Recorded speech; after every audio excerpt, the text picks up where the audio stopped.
So hey জি আসসালামু আলাইকুম, আশা করি সবাই অনেক ভালো আছেন। তো আজকে আমাদের টপিকটা হচ্ছে কানেক্টরস। কানেক্টরস টপিকটা অনেক একটা মজাদার টপিক, যেটা আমরা অনেকেই হয়তো একটু ঘাবড়ে যায় যে কানেক্টরস তো এখানে অনেকগুলো অপশন থাকে, সো আমরা কোনটা ব্যবহার করবো, কিসে ব্যবহার করব। তো আর ইউজুয়ালি এটাকে আমরা একটু অ্যাভয়েড করার চেষ্টা করি, কারণ আমরা ট্রান্সফরমেশন বা আদার্স যে টপিকগুলো আছে এগুলো মেইন টপিক বেশি গুরুত্ব দিই, যার কারণে আমরা কানেক্টরস পারা সত্ত্বেও ভুল করে আসি পরীক্ষায়।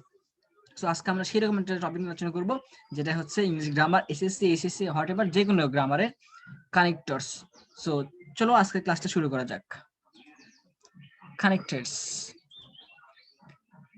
Is it conjunctions? সো আসলে কানেক্টরস গুলো কি কনজাংশনস? দেখা যাক আমাদের পরের স্লাইডে। So what is connectors? Connectors are the words which combine two words, phrases, clauses, and sentences together. They have the same meaning of conjunction but different in their function. So, connectors হচ্ছে কতগুলো ওয়ার্ডের সমষ্টি, ফ্রেজের সমষ্টি, clause বা বাক্যাংশের সমষ্টি এবং কতগুলো বাক্যের সমষ্টি হতে পারে। They have the same meaning of the conjunction. তাদের মানেগুলো মানে অর্থগুলো প্রায় কনজাংশনের মতোই, but different in the function. কিন্তু গঠনগত দিক থেকে ভাবে বা বৈশিষ্ট্যগত দিক থেকে ভাবে কানেক্টরস আর কনজাংশন পার্থক্য আছে। এখন আমরা দেখব কনজাংশন জিনিসটা আসলে কি।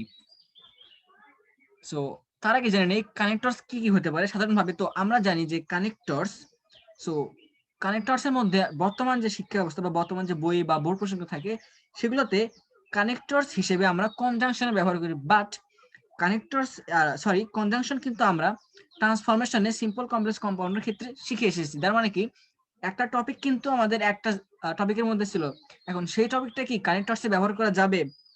তো আসলে শিক্ষা বোর্ডের যে নীতি ছিল সেখানে কিন্তু একটা টপিক দুইবার ব্যবহার করার কোনো নিয়ম নাই, কারণ বা দরকার নেই। বাট আমরা কনজাংশন একবার শিখে আসলাম, কানেক্টরসের মধ্যে একইভাবে কনজাংশন, সেটা আসলে সাধারণভাবে হয় না। কিন্তু বর্তমানে প্রশ্ন বা যে বইগুলো আছে বাজারে সেগুলোতে কিন্তু আমরা কানেক্টরস এর মধ্যেই কনজাংশন দেখতে পারি, রিলেটিভ প্রোনাউন দেখতে পারি, but connectors are not relative pronouns are conjunctions. কিন্তু প্রশ্নের সাপেক্ষে বর্তমান শিক্ষার যে প্রশ্নগুলো হয়, যে বোর্ড প্রশ্নগুলো হয়, সেগুলোর সাপেক্ষে আমরা কিন্তু এখন কানেক্টরস এর মধ্যে কনজাংশন, রিলেটিভ প্রোনাউন, অ্যাডভার্বগুলো ইউজ করতেছি। যেমন প্রথম থাকে conjunction and or but, when, before, after, etcetera. এরপর আসে ফ্রেজেস। তো ফ্রেজের মধ্যে থাকে on the other hand, at the beginning, etcetera. Adverb হয় generally, usually, etcetera. So what is conjunctions? Conjunctions used to connect a noun with another noun to a independent clause, different sentence, a group of words. So conjunction গুলো হয় সাধারণত কি করে, দুইটা নাউনকে যুক্ত করে, একটা নাউনকে অন্য নাউনের সঙ্গে যুক্ত করে, দুইটা ইন্ডিপেন্ডেন্ট ক্লোজকে যুক্ত করে, এবং ডিফারেন্ট সেন্টেন্স, আলাদা আলাদা বাক্যকে যুক্ত করে। এছাড়াও গ্রুপ অফ ওয়ার্ডস, কতগুলো শব্দকে একসঙ্গে করে। তো সংজ্ঞাগত ভাব থেকে কিন্তু আমরা যদি সংজ্ঞার দিক থেকে তাকাই, তবে কানেক্টর আর কনজাংশনের মধ্যে সংজ্ঞার তেমন পার্থক্য নাই, প্রায় সেম মিনিং এ দিচ্ছে সংজ্ঞাটা। এরপর লেখা আছে connectors are used to connect a large group of words, phrase, and sentence. So different between conjunctions and connectors. So আমরা এখন দেখবো যে আসলে সংজ্ঞা থেকে আমরা ঠিক সেভাবে পার্থক্য করতে পারি না, বাট আমরা যদি উদাহরণে দেখি, দেখো Liza and first example, Liza and Riya আর টু ফ্রেন্ডস। এখানে দেখো লিজা এন্ড রিয়ার মাঝখানে এন্ড বসেছে, and used as a conjunction. So এখানে এন্ডটা দুইটা নাউনকে যুক্ত করছে, একটা বাক্যের মধ্যে দুইটা নাউনকে যুক্ত করছে। But the next sentence, I broke my leg, আমি আমার পা ভেঙেছি বা যেটাই বলি, however I still feel great, কিন্তু আমি এখনো যাই হোক আমি এখনো গ্রেট ফিল করতেছি। মানে এখানে দেখো এন্ডটা কিন্তু দুইটা নাউনকে যুক্ত করছে, আর এখানে হাউএভার যেটা, সেটা দুইটা বাক্যের অর্থকে সামঞ্জস্যপূর্ণ রাখতে এবং পরবর্তী বাক্যের সঙ্গে ম্যাচিং রাখতে এখানে কিন্তু কনজাংশন ব্যবহার করা হয়েছে। তার মানে কি আমরা বলতে পারি কনজাংশন গুলো আসলে ব্যবহার হয় কোনো একটা প্যাসেজ লিখি, সো প্যাসেজ যদি আমরা ঢালাই ভাবে লিখেই যাই, কোনো বাক্যের সাথে কোনো বাক্যের সম্পর্ক নাই, লিখতেছি লিখতেছি লিখতেছি, কিন্তু আমরা দেখো যখন বাংলা লিখি আমরা বলি এরপর তারপর, শুধু তাই নয় যে এছাড়াও, সো এগুলো আমরা ব্যবহার করি। বাট ইংলিশে এই জিনিসগুলোকে বলা হচ্ছে কনজাংশন। একটা বাক্যের ভাব সম্পূর্ণ রাখার জন্য অন্য একটা বাক্য যখন ব্যবহার করা হয়, সেই বাক্যের পূর্বে, শেষে বা মাঝখানে যে কোনো একটা জায়গায় আমরা কিন্তু এই কনজাংশন গুলো ব্যবহার করে থাকি। বাট এখন বর্তমানে আমরা কনজাংশনের মধ্যে কানেক্টরস, রিলেটিভ প্রোনাউন, অ্যাডভার্ব গুলো ইউজ করে থাকি। সো এখন আমরা দেখবো যে আসলে এই কনজাংশন কানেক্টরস গুলো কি কি হয়। যেমন এই এখন আমরা বেসিক্যালি দেখবো উদাহরণগুলো, এগুলোকে বলা হয় উদাহরণ। এর আগে আমরা দেখলাম কি কানেক্টরস আর কনজাংশন। এবার দেখবো আমরা পরীক্ষায় যেগুলো থাকে আর কি সেগুলো নিয়ে আলোচনা করবো। যেমন যোগ করার জন্য ব্যবহার করা হয় add, also, moreover, furthermore, then, after that, again, besides, additionally, in addition. That means যখন আমরা একটা বাক্য বললাম, সে বাক্যের প্রেক্ষিতে আমরা আরেকটা বাক্য বলবো, বা বাক্যের সাপেক্ষে আরেকটা বাক্য বলবো, বাক্যের মতো করে আরেকটা বাক্য বলবো, তখন আমরা কিন্তু add, also, moreover, furthermore, then, after that, again, besides, additionally, in addition বলতে পারবো। এরপর আসি বিপরীতার্থক বোঝাতে। মানে একটা বাক্য বললাম, এবার এর আগে ছিল হচ্ছে দুইটা সমধর্ম বাক্য, সমধর্মী বাক্য, এবার দুইটা আলাদা আলাদা বাক্য বা দুইটা বাক্যে বিপরীত বাক্য যেটাকে বলা হয়, বিপরীত বাক্যকে সংযুক্ত করতে আমরা ব্যবহার করতে পারি দো, বাট, দো, although, however, even though, instead, yet, on the contrary, unfortunately, although, rather, nevertheless, still, on the other hand, despite of the fact। তাহলে বিপরীত যখন দুইটা বাক্য বলবো তখন আমরা দুইটা বাক্যকে সংযুক্ত করতে এই কয়টা কানেক্টরস ব্যবহার করতে পারি। এরপর আসি ফলাফল প্রকাশে। সো ফলাফল প্রকাশটা কি রকম? পুরো একটা প্যাসেজ বললাম বা একটা বাক্য বললাম, সেই বাক্যের প্রেক্ষিতে যে ঘটনার প্রেক্ষিতে যে ফলটা আসে সেটাকে বলা হয় ফলাফল। এখানে আমরা যে কানেক্টরস গুলো ব্যবহার করতে পারি, so, therefore, thus, hence, or the result, consequently, in this way, eventually. তাহলে ফলাফল প্রকাশে আমরা so, therefore, thus, hence, as a result, consequently, in this way, eventually ব্যবহার করতে পারি। এরপর আসি অবিসংবাদিত সর্বজন গৃহীত জোর দেওয়ার জন্য। মানে একটা বাক্য বললাম বা একটা কথা বললাম, সে বাক্যকে আরো জোর দেওয়ার জন্য আমরা কি কি ব্যবহার করি? Actually, in fact, indeed, truly, that is Y, as a matter of fact, really. তাহলে অবিসংবাদিত বা সর্বজন গৃহীত, যেটাকে বাস্তবে মেনে নিতে হবে, জোর প্রকাশের জন্য আমরা actually, in fact, indeed, truly, that is Y, as a result, as matter of fact, really ব্যবহার করে থাকি। এর পাশে ধারাবাহিকতা বোঝাতে। ধারাবাহিকতা বোঝাতে আমরা তো অনেকে জানি যে ধারাবাহিক কিরকম হয়। Firstly, second, at the beginning, at the end, finally, to sum up, in conclusion, above all, last but not the least। তার মানে কি একটা বাক্যর পর একটা বাক্য, যেমন firstly, secondly, first of all, third of all, second, then এরকম যে বাক্যগুলো আসে পরপর, সেক্ষেত্রে কিন্তু আমরা ধারাবাহিকতা ব্যবহারের জন্য এই কয়টা কানেক্টরস ব্যবহার করতে পারি। এরপর আসি উদাহরণ দিতে বা এক্সাম্পল যেটা, যেমন for example, for instant, such as. এরপরে শর্ত বোঝাতে, শর্তগুলো কিরকম হয়? সো শর্ত বোঝাতে আমরা ব্যবহার করব if, provided that, when, until, as long as। if you come I will go, until it rains we will not go, providing that, provide that, as long as। So এই জিনিসগুলো আমরা কিন্তু শর্ত বোঝাতে ব্যবহার করে থাকি। এরপর আসি কারণ বোঝাতে। সো কারণ বলতে আমরা অনেকে সবাই জানি মোটামুটি, বিকজ, সিন্স, অ্যাজ, দেয়ারওয়ে। তাহলে কারণ বোঝাতে because I go to school because it is raining। So এরকম কিছু বাক্য। এরপরে সাম ইম্পর্টেন্ট অ্যাডভার্বস, এগুলো আমরা কানেক্টরস হিসেবে ব্যবহার করে থাকি। যেমন usually, normally, naturally, specially, suddenly, obviously, definitely, similarly, commonly.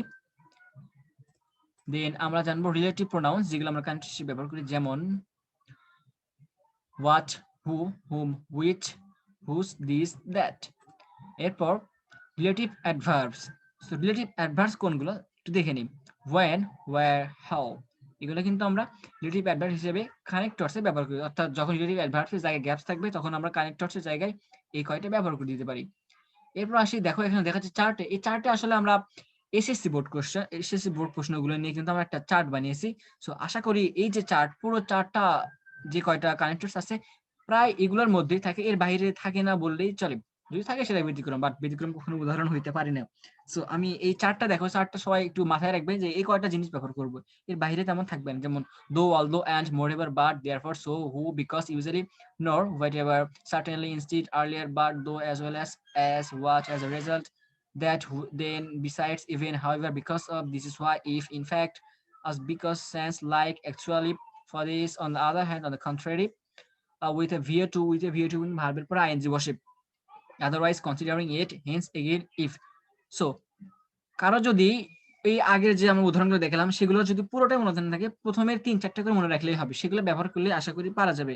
আর সাথে এই কয়টা চার্টের এই জিনিসগুলো একটু মাথায় রাখতে হবে, তাহলে ইনশাল্লাহ পারা যাবে, কোনো কানেক্টরস আর আটকাবে না কেউ। সো এখন দেখলাম আমরা কানেক্টরস, এবার যাবো আমরা সরাসরি প্র্যাকটিসে। সো চলে এসেছি আমরা আজকে আমাদের প্র্যাকটিস পার্টে। প্র্যাকটিস পার্টে বলা হয়েছে এটা হচ্ছে এসএসসি বোর্ড প্রশ্ন 2019-এর, প্রথমে Jessore board, Comilla board 19। So প্যাসেজটা কিছু এইরকম। সো মর্নিং ওয়াক, এই প্যাসেজটা আমরা প্রায় প্যারাগ্রাফে লিখে থাকি, এই প্যাসেজটা জানা নেই এমন কেউ নাই। সো আমরা প্যাসেজ থেকে কিন্তু আমাদের মাথার মধ্যে একটা ধারণা এসে গেছে প্যাসেজটা কি। এই আমরা যে ধরেন যে প্যারাগ্রাফ লিখি, সেই প্যারাগ্রাফের ফার্স্ট এই অংশটা কিন্তু থাকে। সো এটা মুখস্থ থাকারই কথা, অনেকের মাথার মধ্যে থাকবে, এক্ষেত্রে আমাদের ভাবার কোনো বিষয় নেই, সরাসরি বসাতে পারবো। সো প্রথম বাক্য, morning walk is a good habit. So আপনারা কিন্তু প্যাসেজটার মানে পড়ে নেবেন আগে, প্রথমে মানে মিনিং পড়ে নেবেন, এরপরে বাকি অংশ কাজ করবেন। মিনিং না পড়ে কেউ আগেই পুরোটা প্যাসেজ সলভ করবেন না। So morning walk is a good habit, dash is a simple, এরপর দেওয়া আছে কমা দেওয়া আছে, it is good for health and dash mentality.